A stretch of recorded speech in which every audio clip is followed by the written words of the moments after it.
You are not alone and you will never be alone. Every moment you spend time with yourself, you are in the being state. Whenever you are in your heart space, being a witness, you are a human being.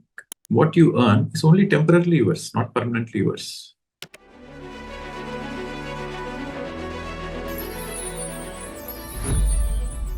We all have physical gurus, visible gurus, and also invisible gurus. So this dedication, this remembrance is for both physical and non-physical gurus. Physical guru guides you towards meditation, and invisible guru guides you in meditation. The visible guru guides you from the state of doing to the state of being. We all have to graduate ourselves from the state of doing to the state of being. What is the role of a physical guru? The role of a physical guru is to guide you to get into the being state from the doing state. We're all in the doing state. We have to get to the being state. Meditation is a process, is a technique, is a method which shifts you from doing state to the being state. When you are reading spiritual books, it shifts you from the doing state to the being state. When you are in the self-reflection, when you are spending time in silence, when you are spending time in the nature, when you are spending time with yourself, you are shifting from doing state to the being state. So you have to understand every moment you spend time with yourself, you are in the being state. Either closing the eyes, you are spending time with yourself, that is meditation. Opening your eyes and you are spending time with yourself is again a being state. You are mindful of that being. So the physical gurus guide you towards get to the being state. Every time you get into the being state, you receive all the guidance from the invisible gurus. If you want to understand the bigger picture of life, if you want to understand the purpose of life, if you want clarity in which direction you have to take. So all this guidance you will receive in the being state. We all have invisible gurus, our spirit guides. They guide us whenever we are in the being state. Being state simply means your mind is least active and you are in your heart space. You have to underline this. Whenever you are in your heart space, being a witness, you are a human being. In that state, the whole Guru Mandali is guiding you. In English, we call the White Brotherhood. We have more than one Guru. The more evolved you are, the more Gurus you have, invisibly. The greater the mission, the greater the guidance you will have. You have to understand you are not alone, my dear friends. You are never alone, and you are not alone, and you will never be alone. You were never alone and you will be never alone because you have the whole guidance of the gurus. You just need to get into the being state. Every time you get into the being state, you are guided by the divine. You are guided by all the enlightened masters. So my pranams to all the gurus. The relationship between family members, our own family members, parents, children, siblings, is on the body-mind level. Sometimes on the body-mind-soul level. But the relationship between a student and a teacher is on a soul level, purely on a soul level. And that relationship is eternal. It carries on from dimension to dimension to dimension, from one locus to another locus to another locus. It's an eternal relationship, soul to soul, from one light to another light. We're all beings of light. So that's why we say the relationship between a guru and disciple is the purest. There is no expectations in that relationship. And there is no jealousy in that relationship. On a human level, you can love one person, another person, you split your love to another person, there is jealousy, there is fight, there is quarrel, there is possessiveness. In the human space, there is possessiveness. But beyond the human space, on a soul space, the guru can share the love to millions and millions and millions of people, millions and millions of souls. The more you share, the more your love blossoms. It doesn't split. The Guru's love doesn't split, it multiplies. We have to remember our purpose of life. What is that you have come to planet Earth for?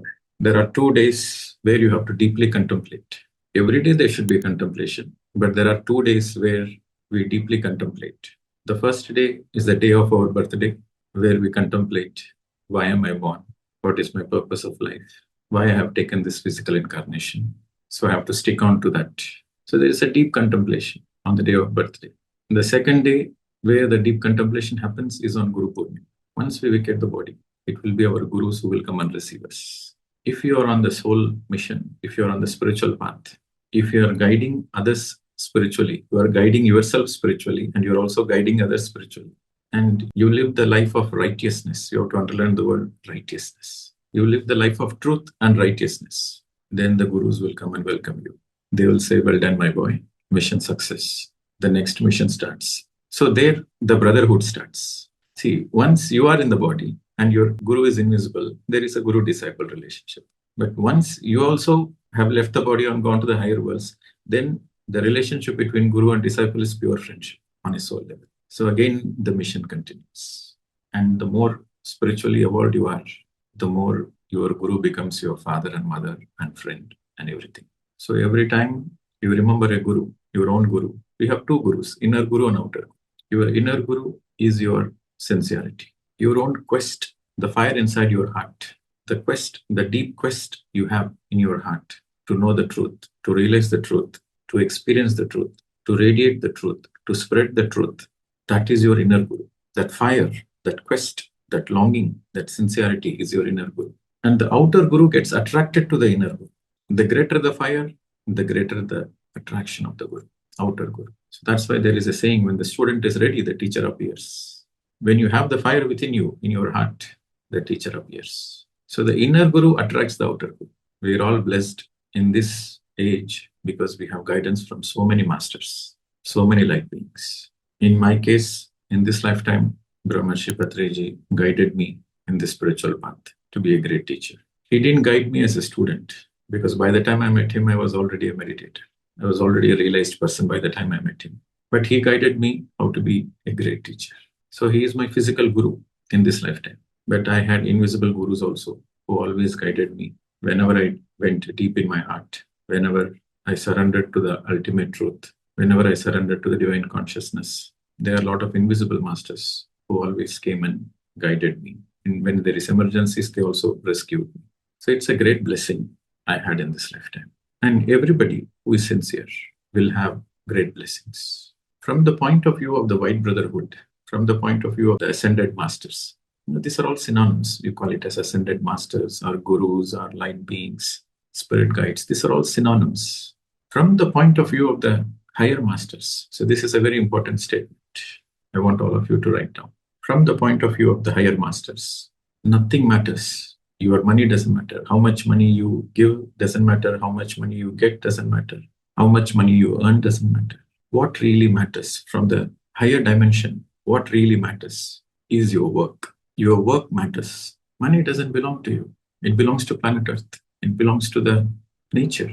For example, gold. Where do you get the gold? You get from the mud, and it goes back in the mud. It will remain on the earth. So money doesn't belong to you. What you earn is only temporarily yours, not permanently yours.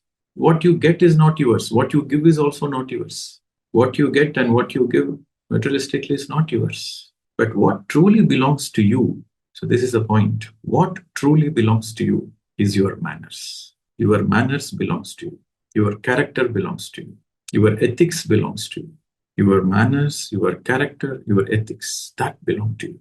Nothing else belongs to you. So from the point of view of the gurus, so imagine if your guru is watching, if your spirit guide is watching from above, your journey on the planet Earth, your spirit guide is watching you. Just imagine. Nothing matters to them. What kind of house you are living in, which car you are going in, how much money you earn, how much money you donate, nothing matters to them. What matters to them is your work. What kind of work you are doing on the planet Earth. That they are very keenly observing. What kind of work you are doing for yourself, point number one. And what kind of work you are doing for others, point number two. Only your work matters from the point of view of the gurus, of the spirit guides. Work is worship. In Sanskrit, we call it as Dharma, duty, soul duty. Only Dharma matters. Your duty matters. Dharmo rakshati rakshitaha. That is a statement in Sanskrit. What really matters is your Dharma. What protects you from all the suffering is Dharma. What gives you liberation, what gives you moksha is your Dharma, your duty, your work. So underline this point. Nothing matters on the planet Earth, only your work matters. From the point of view of the higher masters, from the point of view of the truth beings, from the point of view of the enlightened beings, from the point of view of your spirit guides, nothing matters, only your work matters. Everything else is temporary. Your work will speak for you. In the higher worlds, only your Dharma will speak for you. Let us all Remember this. Only our work matters. Nothing else matters. While it is equally important to take care of your physical aspect of life, greater importance should be given to the spiritual aspect of the life. When I say greater importance, there is a reason. Why a greater importance should be given to the spiritual aspect of the life?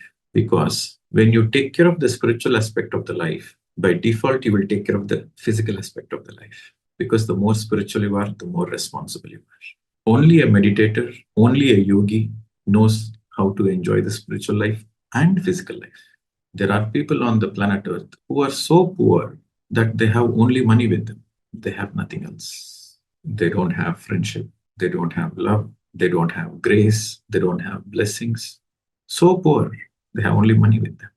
Only a spiritual person is a rich person who has all the blessings, all the divine grace, pure at heart, wonderful at friendship, in oneness consciousness, totally celebrating the life, celebrating every aspect of life, physical, mental, emotional, psychological, spiritual, every aspect of life. If one needs to celebrate, that means you have to be connected to your soul path, soul mission. You have to be connected with the truth. So let us once again remember the great Master Jesus Christ. Seek the truth, and the truth shall liberate you. So the greater emphasis should be on seeking the truth. So when you take care of that spiritual aspect, then everything else is taken care. Seek the kingdom of God and his righteousness. All else will be added unto it. All else will be added. Whatever you want, it will come to you. But first you have to seek the kingdom of God and his righteousness. Seeking the kingdom of God is meditation, and righteousness is Dharma. Dhyana is meditation. Dharma is our soul duty, your work. Only these two things, my dear friends. Then all else will add unto you. All else will come to you. Let us all close our eyes for 10 seconds and get connected to our own soul mission and get connected to the inner Guru and totally feel what is the ultimate mission of your journey on the planet Earth. Get into the state of being. No need to think. Just get into the state of being. You would notice that every time you are connected to your own breath, you are connected to your Guru. Your guidance, your higher guidance, your inner guidance is through the breath, my dear friends. Every day, few minutes, sit silent, get into the state of being and connect with your breath. You are always guided. You are never alone. You are always guided. Your breath guides you. So that is the message we all have to understand and remember. Every single day we remember. Thank you very much. All the best wishes. Namaste.